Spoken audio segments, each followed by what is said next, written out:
비유적 표현이지만 우리 삶을 갉아먹는 두 가지 벌레가 있다고 합니다. 여러분 혹시 들어보셨습니까? 예, 이 두 가지 벌레가 있어서 이 벌레가 우리의 인생을 갉아먹는다고 합니다. 여러분 뭐 이렇게 옷 같은 경우 조음이 먹거나 이 벌레들이 먹게 되면 참 가치가 형편없어지잖아요.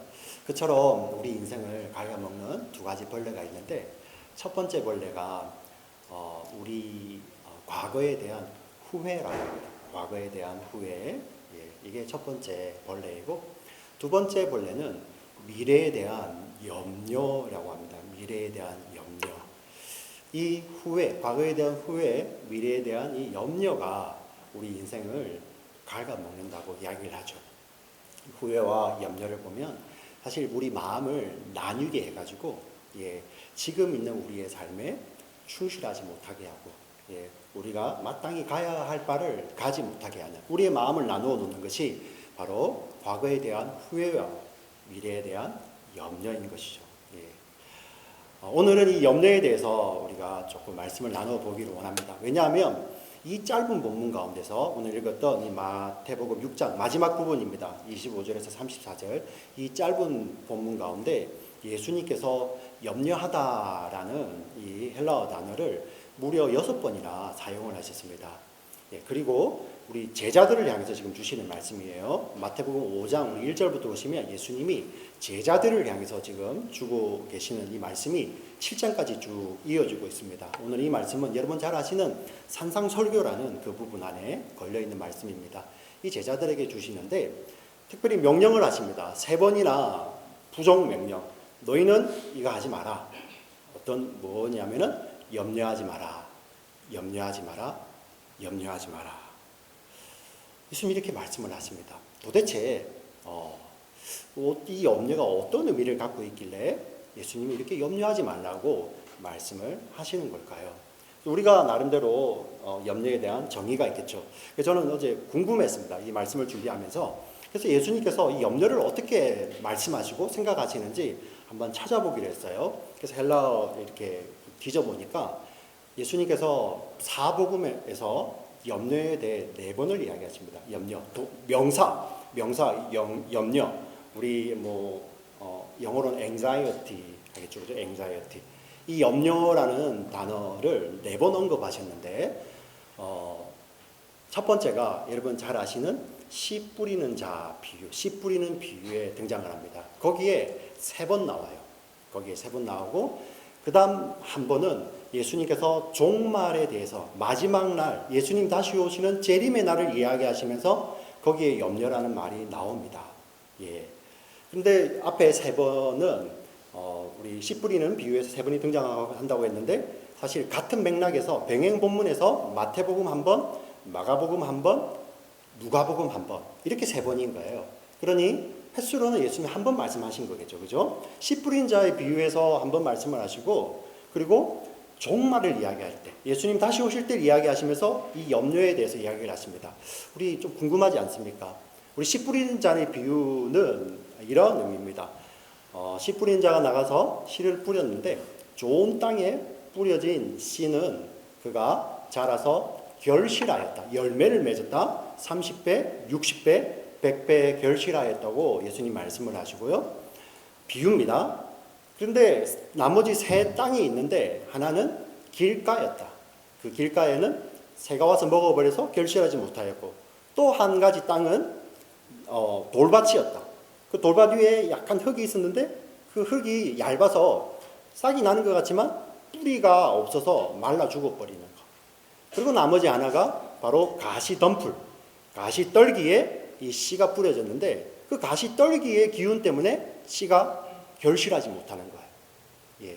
예수님께서 이 비유를 하시고 제자들에게 설명을 해주셨어요. 이 씨는 하나님 나라의 말씀이다. 하나님 나라의 말씀. 근데 이 말씀이 떨어져서 30배, 60배, 100배 결실하는 그 땅이 있는 반면에 결실하지 못하는 땅이 3가지가 있는데, 그 중에 하나가 바로 가시떨기, 가시덤불에 뿌려진 씨입니다. 그것을 예수님께서 어떻게 설명해 주시는지 우리 마태복음 13장 22절 말씀을 같이 한번 읽어볼까요? 같이 읽겠습니다. 시작.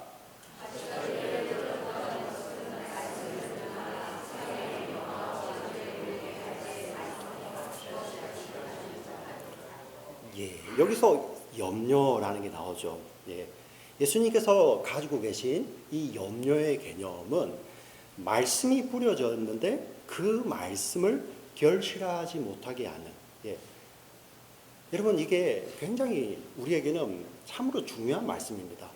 여러분 우리에게 말씀이 뿌려졌는데 우리 삶 속에 그 말씀의 열매가 없다는 것은 우리가 영적으로 죽었단 말이에요. 예, 영적으로 죽었다는.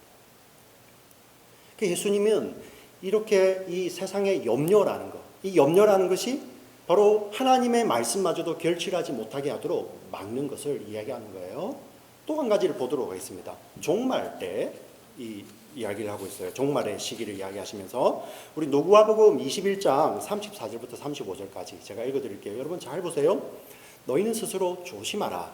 그렇지 않으면 방탕함과 술 취함과 생활의 염려로 마음이 둔하여지고 뜻밖의 그날이 덫과 같이 너희에게 임하리라. 35절 이날은 온 지구상에 거하는 모든 사람에게 임하리라. 예수님의 종말이 예수님의 재림이 이렇게 임하시는 거예요. 그런데 여러분 잘 보세요. 34절 다시 가시면 자 너희는 조심하라 깨어 있으라. 그렇지 아니하면 너희가 방탕하고 술 취하고 생활의 염려로 마음이 둔하여져서 뜻밖의 그날이 덫과 같이 너희에게 임하리라. 이게 어떤 의미냐면은 이 방탕함, 술 취함, 이 생활의 염려 때문에 예수님이 오심에도 불구하고 우리가 그날을 대비하지 못하는 거예요. 네, 마치 예수님이 오시는 그날이 우리를 덫과 같이 예수님이 오시는 그 기쁜 날인데 이 술 취함과 방탕함과 생활의 염려가 우리로 예수님을 기다리지 못하게 하는 그런 덫이 되는 거예요. 여러분 여기서 나온 첫 번째 두 개, 방탕함, 술 취함은 나쁜 거 알아요, 그죠? 예, 누가 이거를 뭐 이렇게 예수를 믿으면서 이렇게 원하겠습니까? 뭐 여러분도 어쩔 수 없이 뭐 그런 삶의 모습이 나올 때도 있겠지만요. 네. 근데 우리가 이게 나쁜 건 알잖아요. 근데 우리 삶 속에 자연스럽게 들어오는 이 생활의 염려, 이 염려마저도 그 앞에 나오는 거하고 똑같이 예수님의 재림을 바로 맞이하지 못하게 하는 우리 삶의 덫과 같다는 거예요. 이 두 개를 한번 종합해 보면 이 생활의 염려라는 것이 바로 하나님의 말씀이 우리 가운데 들어오는데 그 말씀을 결실하지 못하게 하는. 예. 그리고 우리가 주의 재림을 기다리고 사는 자들이잖아요. 그게 우리 주의 순결한 신부라는 거예요. 주님 오시는 그날까지 우리는 주의 신부로서 이 땅에 순결한 신부로 살아가는 거. 이게 주의 재림을 기다리는 자들이거든요. 예. 근데 그 주의 재림이 나타나시는데 그 재림을 기다리지 못하게 하는 덫과 같은 것을 염려라고 이야기를 합니다. 예. 그래서 우리 이 염려하다라는 이 헬라어 동사는 이렇게 나뉘다라는 그 동사에서 이게 나온 겁니다. 우리의 마음을, 우리의 생각들을 산산이 쪼개어서 어딘가에 집중하지 못하게 하는 것이죠. 여기는 주님을 사랑하는 여러분들 앉아 계시지 않습니까? 우리 주님을 사랑하시는 분들 아멘 하실까요? 아멘, 아멘. 예. 근데 이분들에게 제가 질문을 드려보면 여러분의 삶 가운데서 지금 내 삶 가운데 하나님의 말씀이 결실하지 못하고 주님이 내일 오실지 오늘 지금 이 시간에 오실지 아니면 설교하는 이 순간에 오실지 모르는데 그 주님의 재림을 기다리지 못하게 하는 그런 덫과 같은 것에 내가 걸려 있다고 하면 여러분 그것보다 큰 것이 있겠습니까? 예. 다른 어떤 것보다도 그거 먼저 해결하셔야 되지 않겠습니까? 예. 예수님이 이 염려를 이렇게 보고 계시는 것입니다. 염려를. 그리고 오늘 본문 가운데서는 염려하지 마라. 우리 오늘 마태복음 6장 25절 말씀 제가 읽어드릴게요. 자, 그러므로 내가 너희에게 말하노니 여기 이르노 25절. 그러므로 내가 너희에게 이르노니 목숨을 위하여 무엇을 먹을까 무엇을 마실까 몸을 위하여 무엇을 입을까 염려하지 말라. 목숨이 음식보다 중하지 아니하며 몸이 의복보다 중하지 아니하냐. 너희가 너희 목숨을 위하여 너희 몸을 위하여 염려하지 말라. 그러니까 몸을 위해 목숨을 위해 염려하는 것이 나타나는 것이 무엇을 먹을까, 무엇을 마실까, 무엇을 입을까 염려하는 것이죠. 그래서 예수님께서는 목숨 그리고 몸을 위해서 염려하지 말라고 말씀을 하십니다. 참 이 말씀만 듣고 보면 우리가 사는 걱정 없이 사는 거 좀 이상하잖아요. 그리고 우리가 조금 사는 걱정이 있어야지 우리가 또 대비도 하게 되지 않습니까? 염려의 순기능이 있는데 예수님은 그렇게 염려하지 말라. 이런 생활적인 부분까지도 염려하지 말라고 하십니다. 그런데 우리가 보니 이 25절은 따로 떨어져 있는 문장이 아니라 오늘 한글도 그러므로 되어 있죠. 그죠? 우리 영어 성경도 for this reason. 예. 이게 어떤 결과라는 거예요. 원인이 있고 결과입니다. 예. 어떤 원인에 대한 결과죠. 그래서 그 원인이 있기 때문에 너희는 염려하지 말라는 거예요. 그 원인을 먼저 봐야 되겠죠? 원인이 어디 있겠습니까? 바로 앞에 있죠. 바로 앞에. 24절. 한 사람이 두 주인을 섬기지 못할 것이니 혹 이를 미워하고 저를 사랑하거나 혹 이를 중히 여기고 저를 경히 여김이라. 너희가 하나님과 재물을 겸하여 섬기지 못하느니라. 우리 아멘. 아멘. 예수님이 지금 말씀을 하십니다. 이게 누구들에게 말씀하고 계세요? 제자들에게 지금 말씀하고 계시죠. 제자들에게. 예. 자, 하나님과 재물을 겸하여 섬길 수 없다. 왜? 한쪽을 사랑하든지 한쪽을 미워하든지 한쪽을 중앙에 여기든지 한쪽을 경하게 여기든지 둘 다 양다리 걸칠 수 없다는 거예요. 근데 지금 예수님은 제자들을 향해서 너희는 어떤 자들이라고 말씀하시겠어요? 헷갈리십니까? 예. 너희는 하나님을 섬기는 자들이잖아. 예. 너희는 하나님을 섬기는 자들이잖아. 너희는 하나님이 주님이신 자들이잖아. 여러분 믿으십니까? 네. 다시 크게 한번 아멘 해볼까요? 아멘. 아멘. 제자들을 향하여서 너희는 재물을 섬기는 자가 아니고 하나님을 섬기는 자잖아. 하나님이 주인이잖아.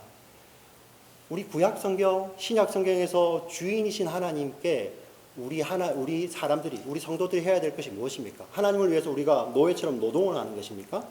아니죠. 예. 우리의 마음을 다하고 목숨을 다하고 우리의 힘, 몸이죠. 우리의 마음과 목숨과 몸, 뜻을 다하여 주 너의 하나님을 뭐하라? 사랑하라. 사랑하라. 예. 마음을 다하고 몸을 다해서 주 하나님을 사랑하는 거예요. 주 하나님을. 예. 그것이 하나님이 우리의 주인이십니다. 라는 이 개념이에요. 예. 하나님이 너희의 주인이시기 때문에 내가 너희 마음과 몸을 목숨을 다해서 하나님을 사랑하는 자들이잖아요. 예.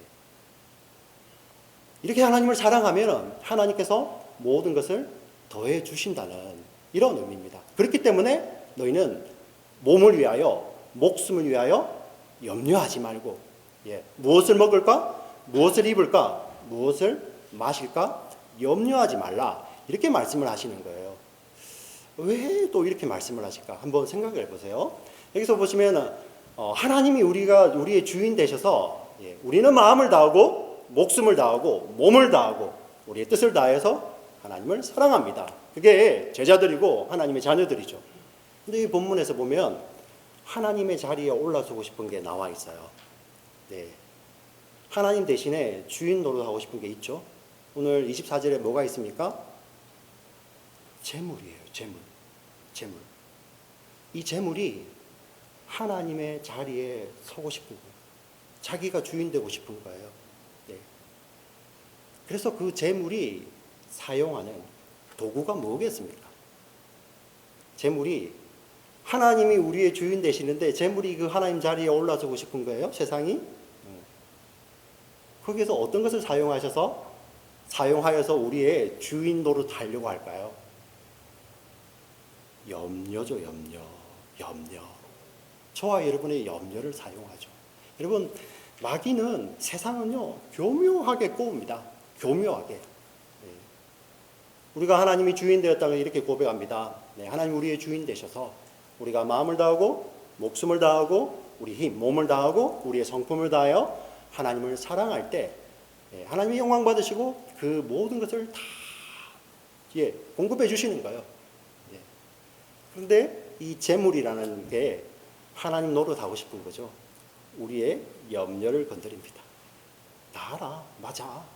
하나님 다 주시지. 하나님 다 주시지. 근데 그거 이렇게 다 주시는 거 그거 돈이 필요한데 하나님 돈도 주셔? 하나님 돈도 주셔? 하나님 돈도 주셔? 이게 우리의 귀에 팍팍팍 울리는 거예요. 우리 마음속에. 염려가 생기는 것입니다. 여러분 하나님께서 우리를 공급해 주시는데 하나님께서 우리를 공급해 주신다는 것이 우리 통장에 있으면 그 통장에다가 하나님께서 이웃 몰래 그냥 이렇게 한 달에 한 10,000불씩 입금해 주신다는 의미입니까?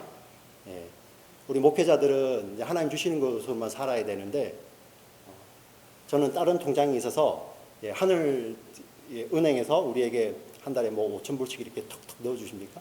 그런 개념이 아니라는 거죠. 그런 개념이 아닙니다. 자, 그런데 이 세상은, 이 재물은 그런 우리의 염려를 건드리는 거예요. 건드리는 것입니다. 그러므로 말미암아 우리의 마음과 우리의 목숨과 몸은 하나님을 사랑하는 것으로 나타나는 것이고요. 그로 말미암아 하나님 영광 받으시고 하나님이 모든 것을 채우시는데 우리의 마음과 우리의 목숨과 우리의 몸이 하나님이 주실 것에 대해서 관심이 가기 시작하죠. 바뀌는 것입니다. 바뀌는 거예요. 이 관심이 하나님이 아니라 이 하나님이 주셔야 되는 어떤 것에 우리의 관심이 가게 되면 그게 하나님 노릇을 하는 거예요. 이 일을 하게 되는 것이 무엇이냐면은 바로 그 재물이 우리의 염려를 건드리는 것입니다. 우리의 염려를. 그래서 오늘 마태복음 6장 25절부터 이어지는 말씀은 이 비유를 들어서 말씀하시지만 예수님은 이 근본적인 것을 말씀을 하시는 거예요. 아름다운 비유들이 등장하는데 자, 우리가 알아들을 수 있는 이야기들, 아주 실생활에서 벌어지는 이야기들을 가지고 우리의 실체가 어떤지를 예수님께서 말씀해 주시는 거죠. 자, 그러므로 너희는 몸을 위하여, 목숨을 위하여 무엇을 먹을까, 마실까, 입을까 염려하지 말아라. 공중에 새를 보아라. 그 새가 이렇게 농사 짓느냐? 아니면 창고를 지어놓고 저장하느냐? 그런데 하나님께서 그들을 다 먹여주시지 않느냐? 그 피조물 하나님께서 먹이신다. 들의 백합화를, 들의 꽃들을 바라보아라. 얼마나 아름답느냐? 근데 그 아름다움도 하나님께서 입혀주는 거 아니냐? 사람이 어떤 것으로 노력해도 솔로몬의 영광이 그렇잖아요. 그 영광으로 화려한 옷을 지어 입혀도 그 옷이 이 들의 꽃보다 아름답겠느냐? 이 새를 보라, 꽃을 보라. 그들을 하나님이 먹이신다는 거예요. 왜? 하나님이 주인이시기 때문에. 근데 예수님 말씀이 무엇입니까? 하물며 너희 일가소냐? 하물며 너희 일가소냐? 하늘에 계시는 이 모든 것이, 아버지는 이 모든 것이 너희에게 있어야 될 줄 아신다. 그리고 너희에게 주신다고 이렇게 말씀을 하시는 것이죠. 말씀을 하십니다. 그리고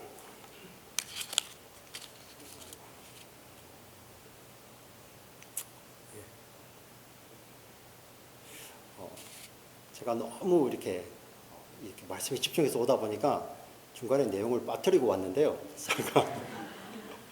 잠깐 돌아가도록 하겠습니다. 네. 자, 예수님께서 이 말씀을 하시는데 참 예수님 왜 이렇게 하실까? 여러분 참 혹시 이런 생각 드시지 않으세요? 만약에 세상이 너 하나님 돈 주셔? 이렇게 우리의 염려를 건드릴 때 그냥 하나님이 그냥 내가 돈 줄게.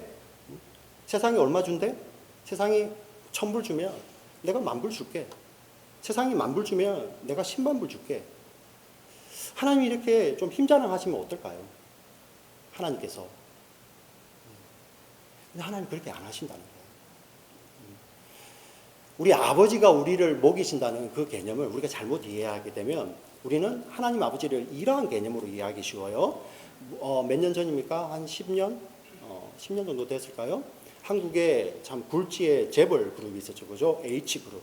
H그룹의 아드님이 친구들과 함께 유흥업소를 갔었어요. 그 유흥업소에서 이렇게 하다가 유흥업소 직원들, 우리 유흥업소 직원들은 뭐 이렇게 영화 같은 거 봐도 이렇게 덩치들이 막 크잖아요. 그죠? 거기한테 이제 맞은 거예요. 네. 맞았어요. 그게 너무 분한 거죠. 그래서 집에 와서 자기 아버지에게 이야기합니다. 재벌 회장이세요. 그 아버지가 분노한 거죠. 네. 처음에는 그 경호원들을 데리고 온 줄 알았는데 그 아버지가 누구를 데려왔냐면은 전국에서 유명한 전국 조직 폭력배의 행동대장과 그 밑에 있는 부하들을 데리고 간 거예요. 그리고 거기를 아들과 함께 가서 여러분 한번 생각해 보세요. 자, 유흥업소에서 그냥 거기서 자기 힘을 조금 믿고 있었는데 조직 폭력배들이 막 몰려온 거예요. 세상의 힘 앞에 더 큰 힘으로 나왔잖아요. 얼마나 두려웠겠습니까? 그 아들이 이제 막 함부로 하는 거죠. 근데 우리가 하나님이 아버지가 되신다는 것을 지금 이러한 개념으로 세상처럼 이렇게 생각하기 쉬운데 하나님 그렇게 힘 자랑하는 분이 아니시라는 거예요. 예. 하나님이 힘으로 세상이 이렇게 힘을 줘?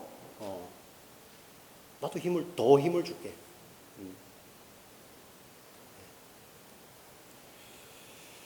그게 아니라는 것을 오늘 말씀을 통해서 보여주시는 것이 바로 오늘 비유의 말씀입니다. 예. 이 하늘의 새를 보라. 그리고 들의 이 꽃들을 보라. 이렇게 기가 막힌 것들. 이 피조물인데 하나님께서 그들을 먹이시고 그들을 입히시지 않느냐. 너희는 이들보다 더 귀하지 않느냐. 하물며 너희 일가소냐. 이렇게 말씀을 하신다는 것입니다. 예. 자, 우리 26절 우리 밑에 보시면 너희는 이것들보다 귀하지 아니하냐. 그리고 뒤에 반복해서 나오는 건지 하물며 너희일까소냐 이렇게 말씀하신다. 자, 여러분 귀하다라는 의미가 어떤 의미입니까? 우리가 새나 꽃들보다 더 귀하다는 의미.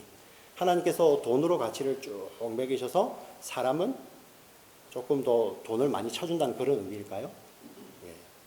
한번 곰곰이 생각해 보세요. 네. 우리가 얼마나 세상이 정해놓은 그 가치관으로 우리가 사람을 평가하는지요. 네. 여러분 정말 우리는 세상의 노예에 싫잖아요. 세상이 주인 된다는 말은 재물이 주인 된다는 말은 여러분 이런 말하고 똑같은 말이에요. 여러분 이 말 들으실 때 기쁘신지 한번 생각해 보세요. 당신은 돈의 노예입니까? 재물의 노예입니까? 이 말 정말 싫어하죠. 우리 아이들 미칠 거예요. 우리 아빠는 돈의 노예 같아. 이 말을 제일 싫어하죠. 우리 아빠 엄마들. 근데 재물이 그렇게 유혹에 오죠. 근데 그 앞에 하나님이 그 세상과 재물로 힘겨루기를 안 하시는 거예요. 지금 하나님께서 새와 꽃보다 귀하다는 것은 이 세상의 재물로 평가할 수 있는 게 아니에요. 예. 여러분 새는 어떻습니까? 그들은 피조물이죠. 예. 새는 새의 일을 하면 되고요. 꽃은 꽃의 일을 하면 됩니다. 피조물들. 뭐 정치인이 하는 이야기 같은데 새는 새답게 꽃은 꽃답게 있을 때 하나님은 그들을 통해 영광을 받으시고 하나님 그들을 먹여주세요. 예. 근데 우리 사람이 이 새와 꽃들보다 더 귀하다는 의미는 어떤 의미일까요? 이 세상 창조주물 가운데 피조물 가운데 유일하게 하나님의 형상을 닮은 피조물은 우리 인간이죠. 그리고 이 지구상에 있는 피조물 가운데 의지를 발휘하여서 하나님을 사랑할 수도 있고 하나님을 사랑하지 않을 수도 있고 하나님을 주인으로 모실 수도 있고 하나님을 주인으로 모시지 않을 수도 있는 피조물이 바로 사람이에요. 사람. 예. 하나님이 이 꽃과 이러한 새들보다 더 귀하다는 것은 그 새들과 꽃은 그 본능에 충실하여서 새는 새답고 꽃은 꽃다울 때 하나님 영광 받으시죠. 그런데 사람은 그렇게 영광을 받지 아니하세요. 예. 우리에게 의지라는 걸 주셔가지고 우리가 의지를 발휘하여서 하나님을 사랑하고 하나님을 주인 삼을 때 하나님은 영광을 받으십니다. 이게 귀하다는 거예요. 근데 제가 한번 질문해 보겠습니다. 우리 사람이 아담 이후에 우리 사람들은 의지를 발휘하여서 하나님을 사랑하였습니까? 예. 의지를 발휘하여서 그들이 나는 하나님만 주인입니다, 이렇게 고백하고 살았습니까? 여러분은 어떠세요? 예수님 믿기 전에, 예수님 믿으시기 전에, 예수님을 알기 전에, 예. 여러분의 의지를 발휘하여서 내가 하나님을 사랑합니다, 내가 하나님을 주인으로 모십니다, 이렇게 고백하셨습니까? 예. 안 그랬죠. 안 그랬죠. 예. 우리는 의지를 발휘하여서 하나님을 사랑하지 않고 의지를 발휘하여서 내가 하나님 자리에 올라섰어요. 예. 그리고 우리가 의지를 발휘하여서 우리가 만들어 놓은 우상들, 재물, 돈을 하나님 자리에 올려놓고 그들 마치 하나님처럼 섬기기 시작했죠. 그게 바로 저와 여러분입니다. 예. 저와 여러분. 근데 예수님께서 너희는 이들보다 귀하지 아니하느냐, 그게 어떤 의미가 숨겨져 있습니까? 예. 하나님은 그 앞에서 이 세상처럼 그 돈을 가지고 힘자랑하신 것이 아니라 계속 하나님의 말씀을 보내주셔서 그들을 설득하십니다. 의지를 가지고 하나님께 나오도록 설득하십니다. 네, 나옵니까? 나오죠. 결국 어떻게 하십니까? 오늘 찬양처럼 모든 권세와 모든 영광과 모든 생명의 주인 되신 그 하나님이 십자가에서 자기의 생명을 다 내어주시는 거예요. 여러분 오늘 27절에 보세요. 너희는 염려함으로 그 키를 한 자로도 더할 수 있겠느냐. 이거는 몸에 대한 이야기도 하지만 우리 헬라어 보면은 이 키라는 것은 생명을 이야기해요. 예, 몸의 길이를 말한다기보다도 우리 삶의 길이를 말하는 것이죠. 우리가 염려함으로 그 삶의 길이를 조금이라도 늘릴 수 있겠느냐. 영어 성경 보세요. Yeah, can you add a single hour to his life? To your life then. 그죠? 그런 의미예요. 염려함으로 키도 자라지 못하게 하고 염려함으로 한 시간의 생명도 누리지 못하는 그 인생들을 위해서 우리 생명의 근원이신 하나님이 자기의 생명을 다 주시는 거예요. 예. 우리 피조물이 무슨 능력이 있습니까? 예. 그런데 그가 하나님 노릇하려고 할 때 모든 능력의 근원 대신, 예, 생명의 근원 대신 하나님이 십자가에서 자기의 생명을 다 내어주셔서 우리에게 영생이라는 걸 주시죠. 예. 여러분, 우리는 스스로 하나님을 아버지라고 부를 수 없고 우리는 스스로 하나님을 주인이라고 부를 수 없어요. 네. 왜? 나는 나를 더 사랑하고요, 자기 중심적으로 내가 주인된 삶을 살거든요. 근데 우리가 언제 하나님을 아버지라고 부르고 하나님을 주인이라고 부를 수 있겠습니까? 바로 십자가의 예수 그리스도. 그 십자가 예수 그리스도는 무엇이었습니까? 하나님의 능력이, 그 전능하신 하나님께서 저와 여러분 피조물을 위해서 자기의 모든 능력을 다 하시는 거예요. 자기의 모든 능력을 다 감추시는 거예요. 예. 전능하신 하나님이 우리는 염려함으로 그 한 시간의 생명도 더하지 못하는 그 인생을 위해서, 예, 영원하신 그 자기의 생명을 내어주시는 그 하나님, 그 십자가의 주님이 우리 안에 들어올 때 우리는 하나님을 아버지라고 부르고 하나님을 주인이라고 부르는 거예요. 왜 그렇게 됩니까? 그 십자가 아래서 저와 여러분의 이 교만했던 이 의지들, 예, 자기 지식 조금 믿고 까부는 사람들 있잖아요. 우리가 그렇잖아요. 다 녹는 거예요. 절대 죄를 벗어나지 못하는 죄의 유혹 가운데 늘 넘어지는 그 자들이에요. 그 십자가 안에서, 십자가 아래에서, 십자가로 말미암아 우리의 죄가 다 녹아내리는 거예요. 예. 세상의 유혹 앞에 그냥 사시나무처럼 흔들려서 넘어지던 자들이요, 그 십자가의 예수로 말미암아 그 유혹이 물러가는 것입니다. 그 예수님이 우리 속에 들어올 때 우리는 하나님을 아버지라고 부르고 하나님을 주인이라고 부를 수 있는 것이죠. 너희가 이 새와 물고기보다 더 귀하다는 말씀은 바로 이러한 말씀인 것입니다. 우리의 의지를 발휘하여서 하나님을 섬기지도 못하고 하나님을 사랑하지도 못했던 그 인간들을 위해서 하나님의 아들이 이 땅에 오셔서 자기의 생명을 다 내어주시고 자기의 능력 모든 것들 다 내어주신 그 십자가로 말미암아 우리는 그 십자가 아래서 내 마음의 이 교만함, 예, 이 강팍함, 그죠? 목이 곧은 백성이잖아요. 그 의지들 다 녹아내리는 거예요. 우리를 넘어지게 하는 그 죄의 유혹마저도 그 십자가 앞에서 다 녹아내리는 것입니다. 그래서 스스로 절대 우리가 예수님을 알기 전에는 하나님을 아버지로 부르지 못하고 주인이라고 부르지 못했던 자들이 예수의 생명이 우리 속에 들어올 때 하나님을 아버지요 주님이라고 고백할 수 있는 것입니다.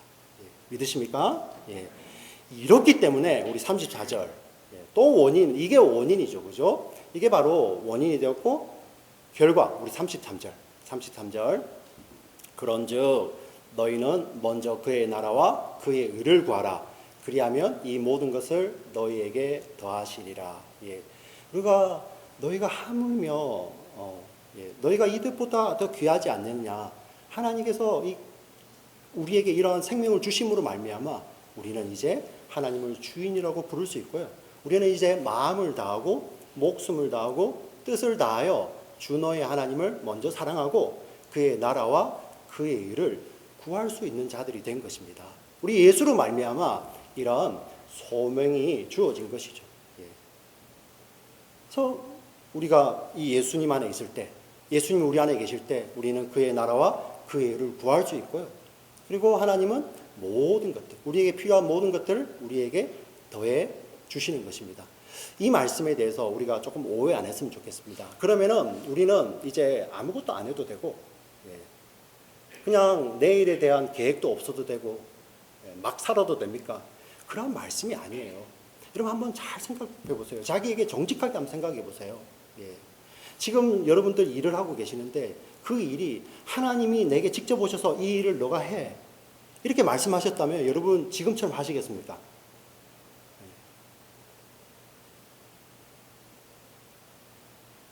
우리 학생들 유학 와서 하다 보면 게으름도 생기죠.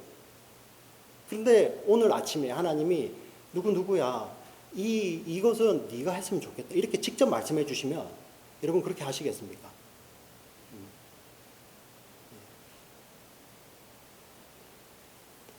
하나님이 우리에게 직접 주시는 것이기 때문에 우리가 함부로 할 수 없는 거죠. 네. 그리고 그 일을 사람에게 보이려고 하지 않는다는 것입니다.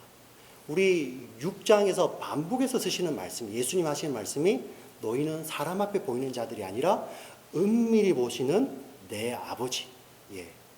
우리 성도의 삶을 하나님이 은밀히 보시는 거예요. 은밀히.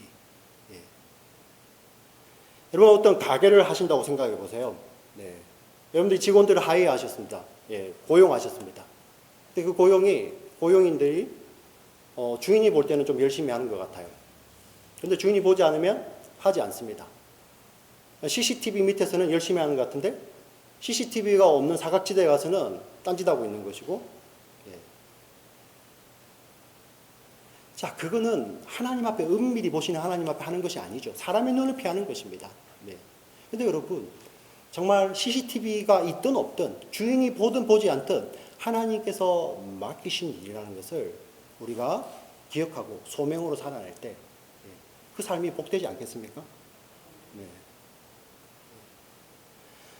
여기서 더해 주신다고 하잖아요.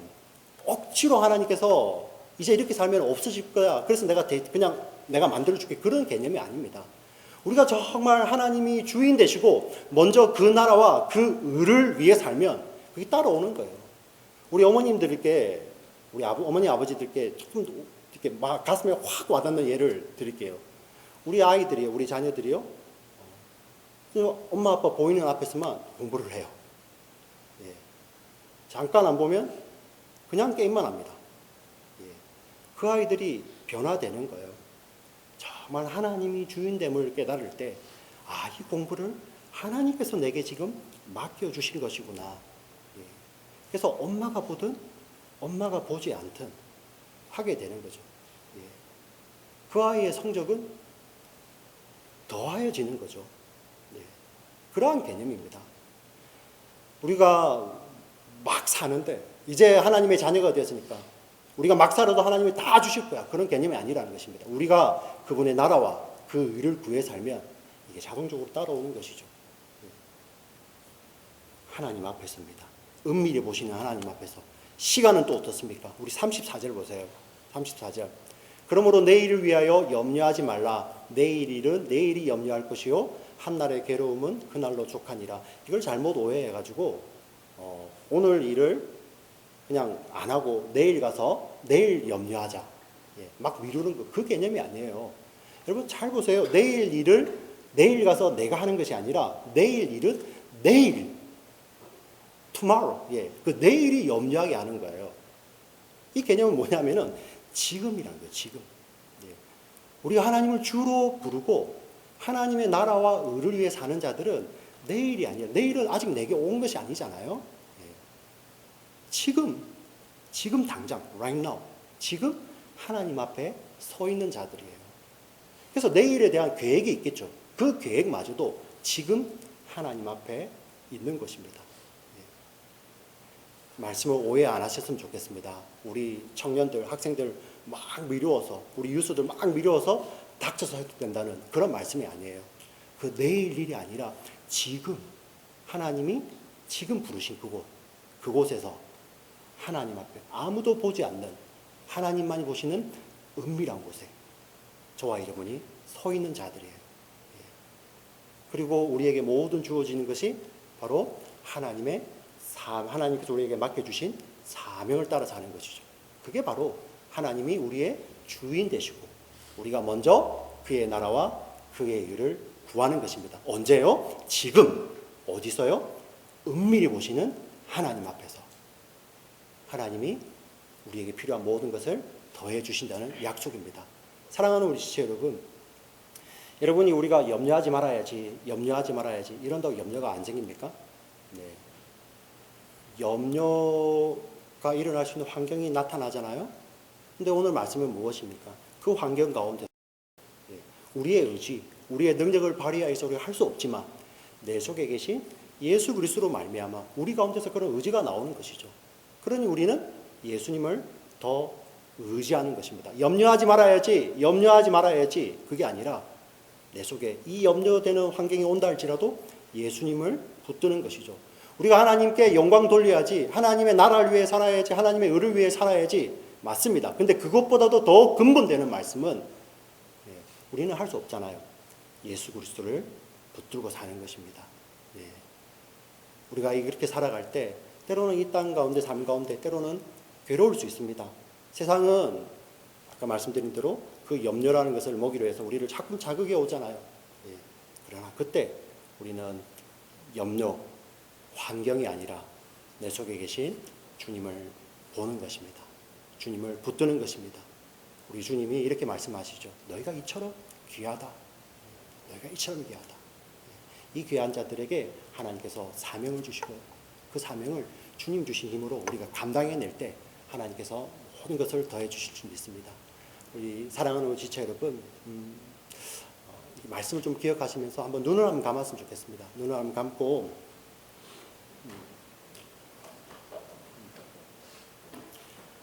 여러분, 우리가 말씀을 깨달으면 의지와 결단이 반드시 생겨납니다. 그런데 의지와 결단할 때 여러분 정말 조심하셔야 됩니다. 그 의지와 결단마저도 내 힘이 아니라는 거예요.